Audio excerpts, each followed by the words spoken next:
우리가 세상에서 제일 좋아하는 것 중에 하나. 이건 진짜 돈일까요? 가짜예요? 네? 크게 대답해 보시겠어요? 이 돈은 진짜 돈이에요? 가짜 돈이에요? 이게 왜 가짜 돈이죠? 이게 가짜 돈이라면 어떻게 알 수 있죠? 자, 두 번째 사진. 이건 진짜 돈이에요? 가짜 돈이에요? 이게 진짜 돈이에요? 가짜 돈이에요? 여러분 맞춰보세요. 이거 가지고 슈퍼 가서 뭐 사면 주면 돼요? 안 돼요? 이거 50만 원짜리 지폐인데요. 이거 가짜예요? 진짜예요? 세 번째. 이건 진짜 돈이에요? 가짜 돈이에요? 여러분 우리가 이거를 딱 보고서 가짜구만 이렇게 말하는 이유가 뭘까요? 이건 가연은행에서 나오는 은행이네요. 5만 원. 이거 가짜 돈이라고 딱 말할 수 있는 이유가 뭘까요? 왜 금방 이건 가짜잖아 이렇게 알아볼까요? 예, 정답은요 진짜를 알고 있기 때문에 그래요. 진짜 돈이 뭔지를 잘 알고 있으니까 전 가짜구만, 그림도 조약하고 이렇게 아는 거거든요. 이렇게 진짜라는 걸 정확하게 알면 가짜를 금방 구별해낼 수 있는 것 같고요. 그리고 이렇게 가짜라는 것을 금방 알아차릴 수 있는 것이 있는가 하면 우리 인생에는 진짜인지 가짜인지 진위를 확인하는 것이 쉽지 않은 문제들도 많아요. 아주 많아요. 예를 들면 이런 거예요. 이스라엘 백성들이 같은 민족끼리 싸운 적이 여러 번 있었거든요. 같은 동족이지만 많이 싸운 적이 여러 번 있었어요. 그 이스라엘의 역사 가운데서.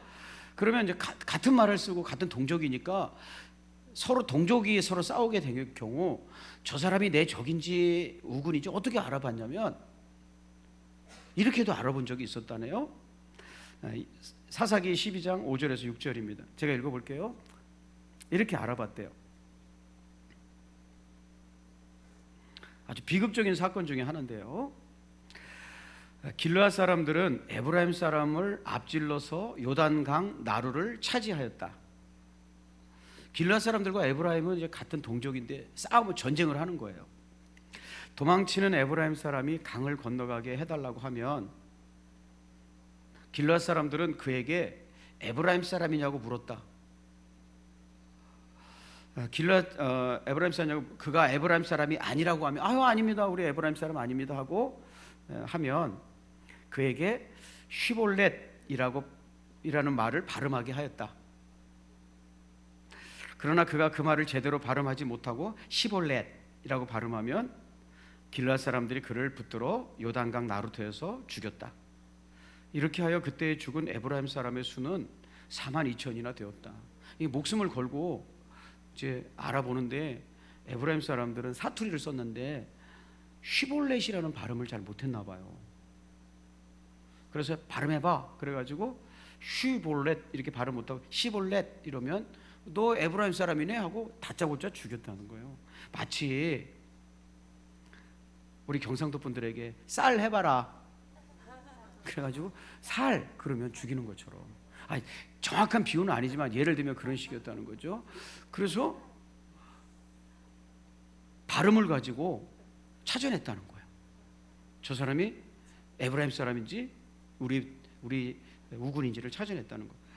여러분 저는요 정읍 와서 신기한 것을 찾아냈어요. 그 사람이 진짜 정읍 사람인지 아닌지를 확인하는 방법을 정읍 와서 알게 되었어요. 여러분 진짜 정읍 사람인지 아닌지 인물로 알 수 있죠. 인물만 보면 정읍 사람들은 그러죠. 정읍 사람들의 특징을 제가 정읍에 살면서 알게 되었는데요. 그 사람이 찐 정읍 사람인지 아닌지는요 내장에 대해서 물어보면 돼요. 정읍 사람들은요 내장이라고 그러지 내장산이라고 그러지 않아요. 제가 여기 95년에 처음 우리 정읍 지역에 왔는데 그 성도님 중에서 단풍철 되면 가서 커피를 팔고 그러셨던 분도 계셨거든요. 어디 갔다 오셨어요? 그럼 내장 들어갔다 왔대. 내장 갔다 왔어요. 내장 가서 뭐 하셨어요? 그러면 커피 같은 거 이렇게 버스가 막 기다리니까 커피 팔고 왔다고 막 그러시더라고요. 정읍 사람들은 어려서부터 산이라는 발음을 하면 안 돼. 내장한테는. 다른 데는 다 백두산 이러지만 그래서 내장이라고 그러죠. 이렇게 조금만 지혜로우면 찾아낼 수 있는, 진위를 구분할 수 있는 것들이 있는데요, 평생 모르고 사는 것도 있대요. 이게 이제 오늘 중요한 거예요. 평생 모르고 사는 거예요. 평생. 뭐냐면 내가 진짜 믿음의 사람인지 아닌지는 평생 모를 수도 있대요. 이게 충격 아니에요?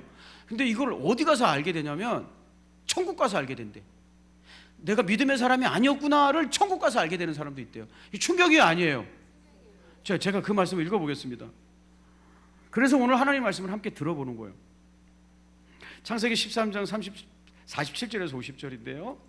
또 하늘나라는 바다에 그물을 던져서 온갖 물고기를 잡아 올리는 것과 같다. 분명히 하나님 나라를 얘기해 주는 거예요. 그물이 가득 차면 때가 되는 거죠.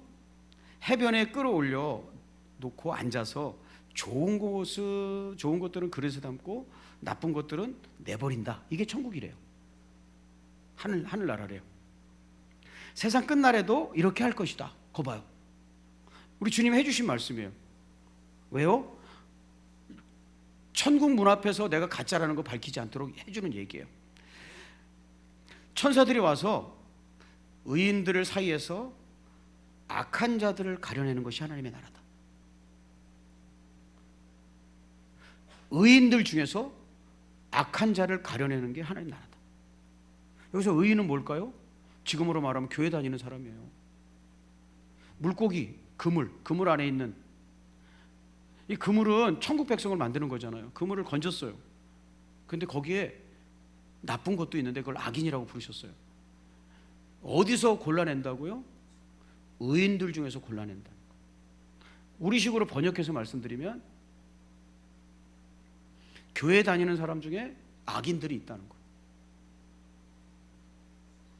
근데 이 사람은 내가 악인이고 나는 지옥에 갈 사람인데 어디 와서 이걸 알게 되었다는 거냐면 천국 문에서 알게 됐다는 거예요. 여러분, 만약에 이런 일들이 우리에게 일어난다면 이거 얼마나 끔찍한 일이겠어요? 그래서 저는 우리 성도님들과 함께 그때 가서 확인하면 안 되죠. 여기서 확인해가지고 믿음을 가져야죠. 그래서 주님을 믿는 사람이 가지는 분명한 두 가지 특징이 있다는 거예요. 첫째는 내 인생이 어디로 가는지를 알게 된다는 거예요. 이건 주님 만난 사람들의 전형적인 특징이에요. 오늘 말씀에 나오는 하갈이라는 사람은 아브라함의 아내였던 사레의 몸종이었어요. 근데 아브라함과 하갈은 하나님을 믿는 사람들이었지만 하갈은 그 집에서 종살이 하면서 하나님을 믿지 않는 사람이었어요. 개인적으로 인격적으로 하나님을 만난 적이 없는 사람이었어요. 지금으로 말하면 교회를 다니지만 주님을 인격적으로 만나지 못한 사람과 같아요. 아내 때문에 교회 오는 사람, 남편 때문에 교회 오는 사람, 부모님 때문에 와서 교회에 있지만 예수님이 나 같은 사람을 위해서 돌아가셨어 라고 믿지 않는 사람, 이게 하갈이었어요. 교회를 다니지만 하나님과 상관없는 사람의 대표가 하갈이에요. 이 하갈에게 하나님께서 두 가지 질문을 하십니다. 창세기 16장 8절에서 이르되 사레의 여종 하갈아, 내가 어디서 왔으며 어디로 가느냐? 그가 이르되 나는 내 여주인 사레를 피하여 도망하나이다. 두 가지를 물으셨어요. 어디서 왔냐? 두 번째, 어디로 가고 있냐? 하갈이 이렇게 대답합니다. 나는 내 여주인 사레를 피하여 도망하고 있습니다. 무엇에 대한 대답만 하는 거예요? 내가 어디서 왔는지를 대답하는 거예요.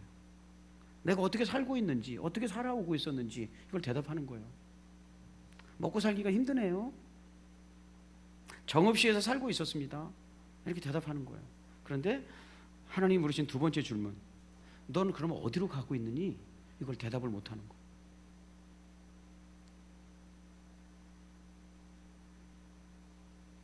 이게 바로 자신의 인생 가운데 하나님이 없는 사람의 특징이에요. 주님을 만나지 못한 사람은 정직하게 고백하면 어디로 가는지 몰라요. 제가 여러분에게 찬송가 소개할게요. 예수 안 믿는 사람들이 부르는 찬송가 중에 1966년에 나온 하숙생이라는 찬송가가 있어요. 불신자들은요, 이 노래를 부르면서 울어요. 너무 은혜가 되는 찬송이거든요. 어쩌면 내 마음을 그렇게 잘 알아? 이런 찬송이에요. 아주 은혜로운 찬송이에요. 나온 지 꼭 60년이 되었네요. 제가 불러볼게요. 예수 안 믿는 사람들은 어떤 찬송을 부르면서 감동을 받는가?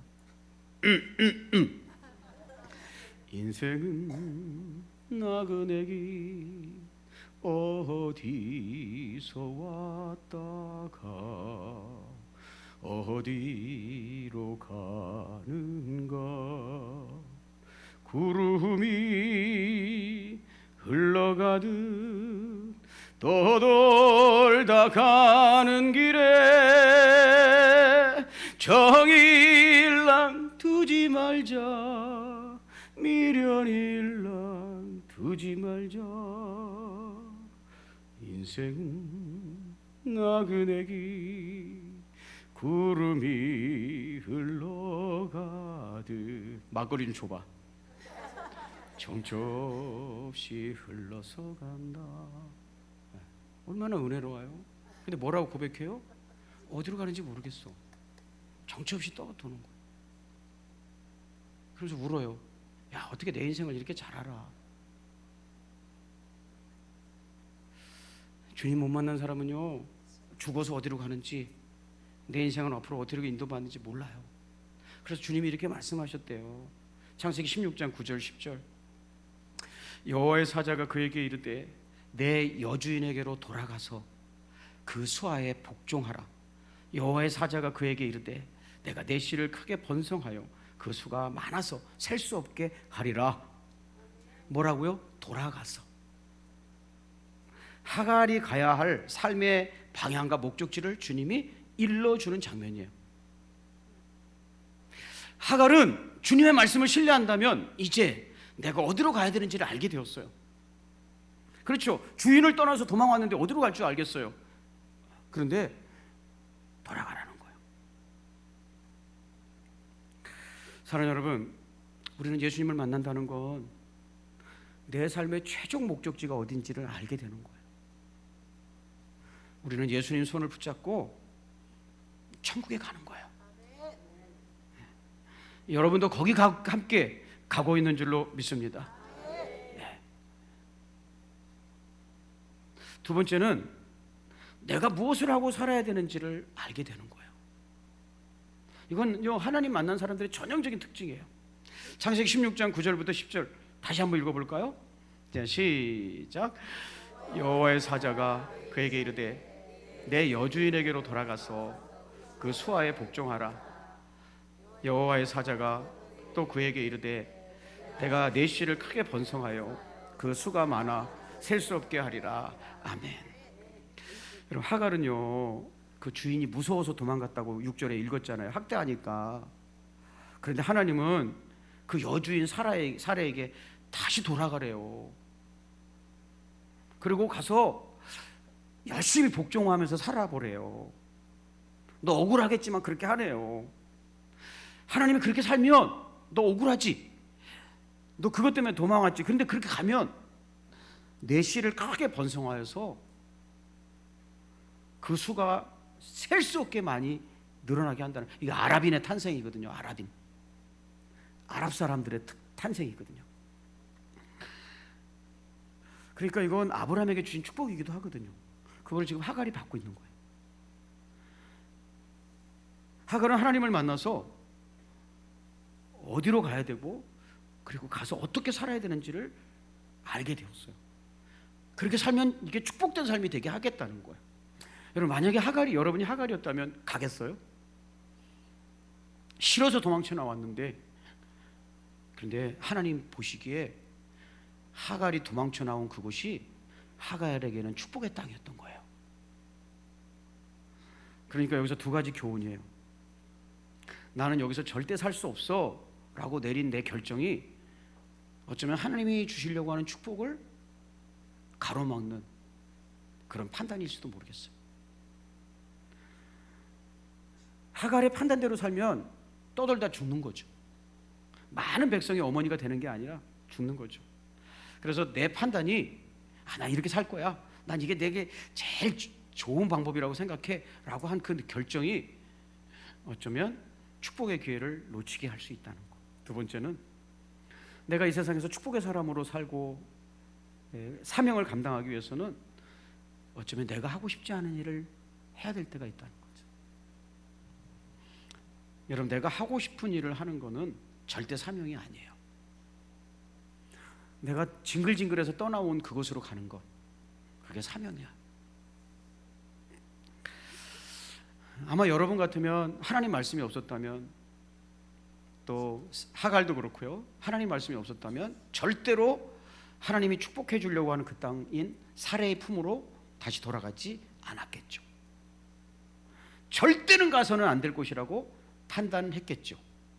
그런데 여러분 기억하십시오. 여러분의 판단과 상식이 하나님의 축복을 가로막고 사명을 놓치게 할 수 있다는 거. 하갈은요, 주님을 만나서 나는 이제 어떻게 남은 생애를 살아가야 되는지를 알게 되었다는 거예요. 여러분, 이 질문에 대답하지 못하는 사람은 사실은 예수님을 만난 게 아니에요.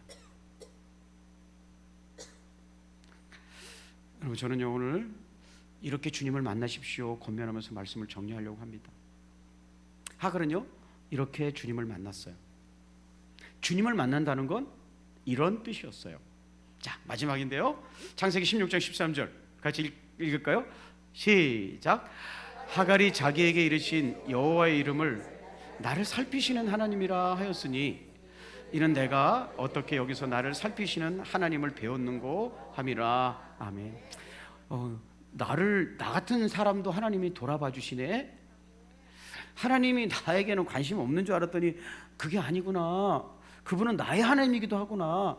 아브라함하고 사라하고 막 지들끼리 맨날 하나님 하는데 저 뭐 하는 짓이요 이랬는데 그게 아니라 그분은 내 하나님이기도 하구나 라고 하고서 오늘 나를 살펴주시는 하나님이라고 고백을 하고 있는데, 하나님을 만났다라고 고백을 하고 있잖아요. 하갈이 나 하나님 만났다. I have now seen. 내 눈으로 봤다. 이렇게 했는데요, 무엇을 보고 내가 하나님을 봤다라고 말하냐면 하갈이 자기에게 이르신 여호와의 이름 때문에 그랬어요. 이르셨다라는 말은 세번역은 자기에게 말씀하셨다라는 거예요.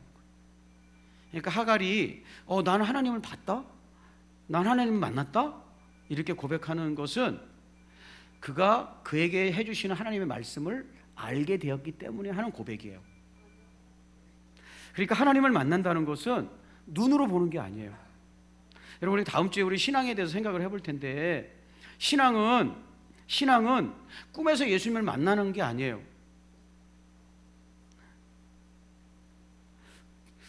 여러분이 예수님의 이름으로 기적을 체험했다고 그건 신앙이 아니에요. 그건 신앙은요, 나를 향하신 하나님의 뜻을 알게 될 때가 신앙인 거예요. 여기서부터가 신앙이에요. 여기서부터가. 그러니까 하갈이 나 예수님 만났다, 하나님 만났다 라고 말하는 것은 내용상 그분이 나에게 하시는 말씀을 내가 이해하고 알게 되었어. 그래서 나는 그 말씀을 통해서 이제 어디로 가야 되고 삶의 방향을 어떻게 잡아야 되고 그리고 거기 가서 나는 어떻게 살아야 되는지 알게 되었어. 이런 뜻이에요. 그러니까 교회를 다녀도 나 교회 다니면서 병 고쳤다? 이거 신앙 아니라니까요. 나 교회 다니면서 꿈에 예수님이 나타났다? 아니라니까요. 나를 사랑한다는 말씀을 내가 아는 거예요. 예수님이 나 사랑한대. 그리고 그분이 나에게 이런 약속을 주셨어가 내가 들을 때, 그 약속을 들을 때 나는 하나님을 배웠다라고 말하는 거예요. 교회 안에는요 미신자와 불신자, 세상에는요 미신자와 불신자가 있어요. 미신자는요 아직 몰라서 하나님을 믿지 않는 거예요. 불신자는요 알지만 믿지 않기로 결심한 사람이에요. 교회 안에서 아까 의인 중에서 악인을 골라내는 그 악인, 사실은 예수를 안 믿고 교회를 다녔던 그 사람은 불신자일까요? 미신자일까요?